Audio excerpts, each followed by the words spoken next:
That was Ethan McCord. Well, miraculously, both the children, Dua and Sajad, survived following a series of operations and are still receiving treatment. Well, with me now is the expert and writer on counterinsurgency, David Kilcullen, who advised the US Army General David Petraeus on the surge strategy in Iraq. We'll come on to the timing of this particular attack, because it was around the time of the surge in a moment. But what did you make of that footage? Well, you used the term miraculously to describe the children surviving, but of course it wasn't miraculous. It was down to the work of Ethan McCord. And it's very easy, I think, for us to sit here in a very quiet, calm studio and people to sit at home and to sort of second-guess the decisions that people make in a split second in extremely complex and confusing environments. But I think we should be very careful about sort of drawing too many conclusions about what we would have done in those circumstances.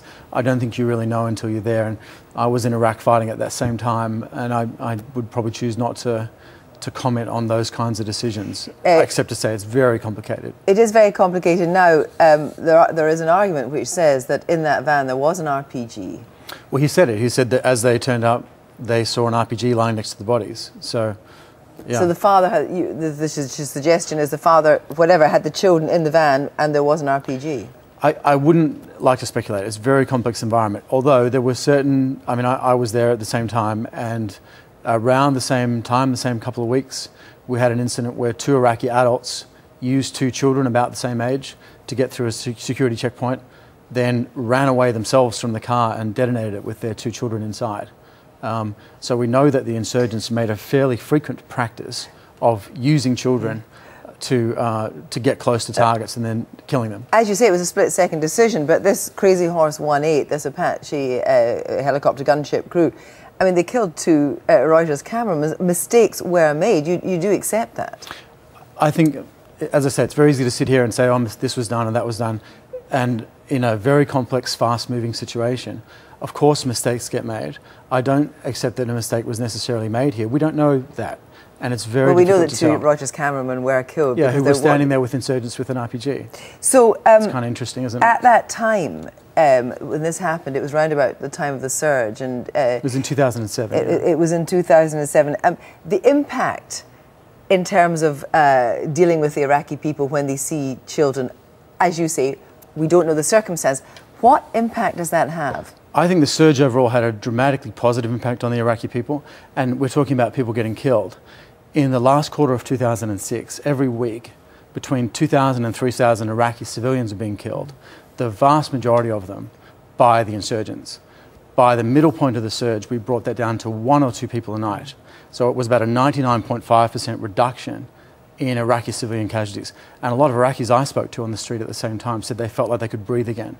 I think that's the general feeling that most people had, that we'd lifted off from the back of their neck a terrible burden of fear of what the insurgents would do to them. Well, tell me, what is your view of WikiLeaks? Are you one of the people that puts their hands up in horror? I think you have to distinguish between different types of material coming out. Some of the material that's been brought out by WikiLeaks is clearly with political intent. Other stuff, for example, some of the documentation that came out with respect to Afghanistan.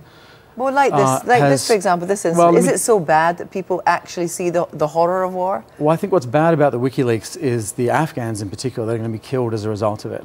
The Taliban have already said that they now have a list of people named in the WikiLeaks document. They made an announcement to that effect last week and said they're going to work their way down that list and kill everybody named in the WikiLeaks document. I hope the people that leaked the documents think about that very carefully. You are just back from Afghanistan. Are we at a particular point in dealing with the counterinsurgency? Well, you're always at a particular point, but I think what we're at... Well, less military, more political. I think the point we're in now is we're starting to see some very significant progress against the insurgents militarily on the ground. We've done a lot of damage to the Taliban networks over the last 3.5 months or so. And we're only about 2/3 of the way through the growth of military and civilian assets in theatre.